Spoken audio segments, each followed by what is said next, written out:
Hello दोस्तों, एक बार फिर से आप सभी का मैं बहुत बहुत स्वागत करता हूं। महागठबंधन बनाने की तैयारी हो रही है उत्तर प्रदेश में। जी हां दोस्तों, उत्तर प्रदेश में महागठबंधन बनाने की तैयारी शुरू हो चुकी है और सीट बंटवारे का फॉर्मूला भी तैयार हो गया है। बसपा को कितनी सीट मिलेगी, कितनी सीट मिलेगी कांग्रेस पार्टी को, क्या कुछ फॉर्मूला सामने आया है, उस पर आज हम विस्तार से बात करेंगे। लेकिन दोस्तों, आज की तारीख बहुत ज्यादा ऐतिहासिक है। सबसे पहले हम बिहार की बात कर लेते हैं। शाम 5 बजते ही पलटू राम नीतीश कुमार ने बिहार के मुख्यमंत्री के रूप में शपथ ले ली। आखिर वही हुआ, पटकथा पहले ही लिखी जा चुकी थी। नीतीश कुमार ने 9वीं बार बिहार के मुख्यमंत्री के रूप में शपथ ले ली है। पहली बार मार्च 2020 में, उसके बाद नवंबर 2005 में, नवंबर 2010 में, फरवरी 2015 में, नवंबर 2015 में, जुलाई 2017 में, नवंबर 2020 में, अगस्त 2022 में और अब जनवरी 2024 में 9वीं बार इस व्यक्ति ने रिकॉर्ड बना दिया। कभी सत्ता नहीं छोड़ी, सिर्फ और सिर्फ पार्टी बदला, सहयोगी बदला, लेकिन इस व्यक्ति ने नया रिकॉर्ड कायम कर दिया। दोस्तों, एक बड़ी प्रतिक्रिया आई है सामने नीतीश कुमार को लेकर। मुझे लगता है यह प्रतिक्रिया अपने आप में परिपूर्ण लगती है। तो यह प्रतिक्रिया आई है कांग्रेस पार्टी की तरफ से। कहा जा रहा है कि बार बार राजनीतिक साझेदार बदलने वाले नीतीश कुमार रंग बदलने में गिरगिटों को कड़ी टक्कर दे रहे हैं। तो कुल मिलाकर नीतीश कुमार, पलटू राम ने भारतीय जनता पार्टी ज्वाइन कर ली। इंडिया गठबंधन को मुझे लगता है भंग कर देना चाहिए, क्योंकि इंडिया गठबंधन के पीछे कहा जा रहा है कि भारतीय जनता पार्टी की एक बहुत बड़ी साजिश थी। और कहा तो यह भी जा रहा है कि बीजेपी पहले से ही नीतीश कुमार को रिमोट कंट्रोल से चला रही थी और इंडिया गठबंधन के बारे में एक एक जानकारी नीतीश कुमार भारतीय जनता पार्टी को दे रहे थे। ऐसे भी आरोप लगाए जा रहे हैं। जी हां दोस्तों, इस समय की बहुत बड़ी जानकारी मैं आपके साथ साझा कर रहा हूं। कहा जा रहा है कि इंडिया गठबंधन सिर्फ और सिर्फ विपक्षी पार्टियों को खत्म करने की एक बहुत बड़ी साजिश थी, जिसके सूत्रधार थे पलटू राम नीतीश कुमार। तो कुल मिलाकर बिहार का जो चैप्टर था वो खत्म हो गया। अब 2024 की जो तैयारी है वो नए सिरे से वहां शुरू की जाएगी। नए सिरे से गठबंधन बनेगा। पलटू राम को गठबंधन से बाहर कर दिया गया है। दोस्तों, इस बीच उत्तर प्रदेश की राजनीति दिलचस्प हो चली है। जी हां, उत्तर प्रदेश की राजनीति पर इस समय सबकी नजर है, क्योंकि उत्तर प्रदेश में 80 लोकसभा सीटें हैं। जहां बिहार में 40 लोकसभा सीटें हैं, तो वहीं उत्तर प्रदेश में 80 लोकसभा सीटें हैं।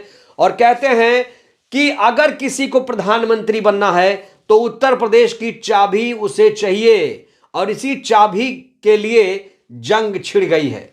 अभी कहा जा रहा है कि ये चाबी जो है, जो उत्तर प्रदेश की चाबी है, वो मायावती जी के हाथ में है। तो दोस्तों, भारतीय जनता पार्टी में नीतीश कुमार के शामिल होने के बाद अब मुझे लगता है कि इंडिया गठबंधन को खत्म कर देना चाहिए, क्योंकि इंडिया गठबंधन का अब कोई वजूद नहीं है। और इंडिया गठबंधन जब था तब जानते हैं उत्तर प्रदेश में सीटों का बंटवारा हुआ था। वो जानते हैं कैसे हुआ था? सिर्फ और सिर्फ 2 लोगों के बीच हुआ था। समाजवादी पार्टी के मुखिया अखिलेश यादव और आरएलडी चीफ जयंत चौधरी के बीच सीटों का बंटवारा हुआ था और कांग्रेस ने इस प्रस्ताव को सिरे से खारिज कर दिया था। लेकिन अब यह कहा जा रहा है कि यह बात की बात थी। तो पहले समाजवादी पार्टी आरएलडी में गठबंधन हुआ, उसके बाद अखिलेश यादव ने कांग्रेस पार्टी को 11 सीटों पर चुनाव लड़ने का ऑफर दिया। कांग्रेस पार्टी ने इसे भी अस्वीकार कर दिया। लेकिन दोस्तों, ये दोनों घटनाएं, 7 सीटें आरएलडी को और 11 सीटें कांग्रेस को देने की घटनाएं इंडिया गठबंधन बने रहने के दौरान थीं। लेकिन पलटू राम, इंडिया गठबंधन के सूत्रधार, जब इंडिया गठबंधन में नहीं है, जो सूत्रधार था, जिसका वजूद अब कहीं ना कहीं खत्म हो गया है, अब इंडिया गठबंधन की जगह एक महागठबंधन बनाने की बात हो रही है। तो मुझे लगता है जो आरएलडी को 7 सीटें दी गई थी वो चैप्टर अब क्लोज हो गया, और साथ ही साथ 11 सीटों का जो ऑफर दिया जा रहा था समाजवादी पार्टी की तरफ से, कांग्रेस पार्टी ने इसे भी नामंजूर कर दिया है। तो यह भी चैप्टर क्लोज हो गया। अब सुनिए दोस्तों, उत्तर प्रदेश की राजनीति इसलिए दिलचस्प हो गई है क्योंकि उत्तर प्रदेश में एक महागठबंधन बनाने की तैयारी की जा रही है। और ये महागठबंधन अब इंडिया गठबंधन से भी बड़ा बन गया है। जी हां दोस्तों, सबसे ज्यादा स्ट्रॉन्गेस्ट गठबंधन उत्तर प्रदेश में बनाने की तैयारी हो रही है। इंडिया गठबंधन में याद करिए, इंडिया गठबंधन में बहुजन समाज पार्टी को शामिल नहीं किया गया था, कई पार्टियों को शामिल नहीं किया गया था, लेकिन कहा जा रहा है जो उत्तर प्रदेश में महागठबंधन होगा उसमें बहुजन समाज पार्टी होगी। और इसीलिए अब नए सिरे से दोस्तों उत्तर प्रदेश में बहुजन समाज पार्टी को मनाने की कोशिश शुरू हो गई है। कहा जा रहा है कि इसमें अखिलेश यादव, कांग्रेस पार्टी दोनों ही अब बहुजन समाज पार्टी को मनाने की पुरजोर कोशिश कर रहे हैं। यह बहुत बड़ी खबर है दोस्तों, क्योंकि दोस्तों अखिलेश यादव को भी कहीं ना कहीं अपनी गलती पर पछतावा हो रहा है। जिस तरीके से वो नीतीश कुमार के साथ नजर आ रहे थे, वो भी अब उस घटना से दुखी हैं कि पलटू राम का उन्होंने साथ दिया। अब इसीलिए उत्तर प्रदेश में एक महागठबंधन बनाने की तैयारी है।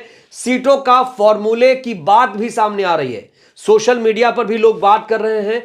और इस समय अगर महागठबंधन उत्तर प्रदेश में बन गया तो किसको कितनी कितनी सीटें मिलेंगी दोस्तों, इसको लेकर चर्चा तेज है।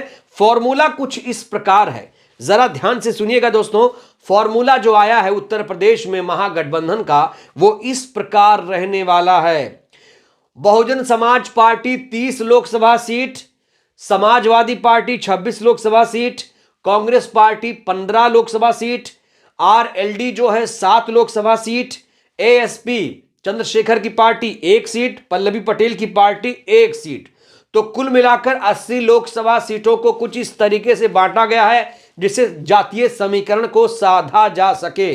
दलित, मुस्लिम, एससी, एसटी, ओबीसी, माइनॉरिटीज के वोट को इकट्ठा किया जा रहा है, संगठित किया जा रहा है, क्योंकि एससी, एसटी, ओबीसी, माइनॉरिटीज को अगर साध लिया गया तो कहा जा रहा है कि उत्तर प्रदेश में भारतीय जनता पार्टी बिल्कुल कमजोर हो जाएगी।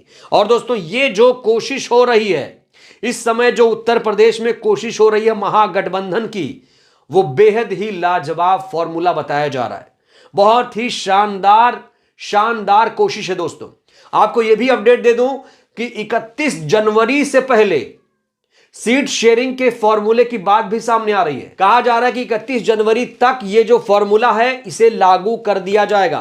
दोस्तों बड़ा सवाल यह है कि आखिर महागठबंधन बनाने की जरूरत ही क्यों पड़ी।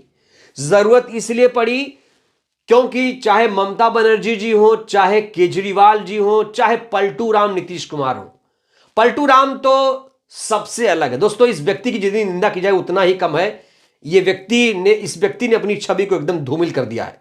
तो दोस्तों जब नीतीश कुमार ही इंडिया गठबंधन में नहीं है तो उस इंडिया गठबंधन का वजूद नहीं है। साथ ही साथ आपको बता दूं कि पश्चिम बंगाल में जिस तरीके से ममता बनर्जी जी ने कहा था कि वो अकेले ही चुनाव लड़ेंगी, इसको लेकर भी कांग्रेस में टेंशन थी। उधर केजरीवाल अपना अलग रंग दिखा रहे हैं। केजरीवाल साहब कह रहे हैं कि भाई मैं तो अकेले ही चुनाव लड़ूंगा। इधर अखिलेश यादव भी इंडिया गठबंधन के रहते हुए सीटों का बंटवारा कर रहे थे और कांग्रेस को उनकी ये जो बात थी पसंद नहीं आ रही थी, इसलिए वो इंडिया गठबंधन अब नहीं रहा। हो सकता है ये लोग कागज पे कुछ काम करें, कागज का शेर उसे बनाएं, लेकिन दोस्तों उसका कोई मतलब नहीं है। और इसीलिए नए सिरे से महागठबंधन की बात हो रही है। खासतौर से उत्तर प्रदेश में भारतीय जनता पार्टी का रास्ता रोकने के लिए ये जो महागठबंधन है दोस्तों, इसे मास्टर स्ट्रोक माना जा रहा है। कहते हैं कि ये ताबूत में आखिरी कील साबित होगा। अगर ये जो सीट शेयरिंग का फॉर्मूला है ग्राउंड पर, धरातल पर उतर गया दोस्तों, तो जान लीजिए कि 2024 के लोकसभा चुनाव में भारतीय जनता पार्टी की मुश्किलें बढ़ने वाली हैं। तो दोस्तों ये जो फॉर्मूला है, खासतौर से बसपा को 30 सीटें देने की बात कही जा रही है, समाजवादी पार्टी को 26 सीटें देने की बात कही जा रही है। ये जो नया फॉर्मूला है, ये जो नया महागठबंधन बनाने की चर्चा हो रही है, इससे आप कितना इत्तेफाक रखते हैं?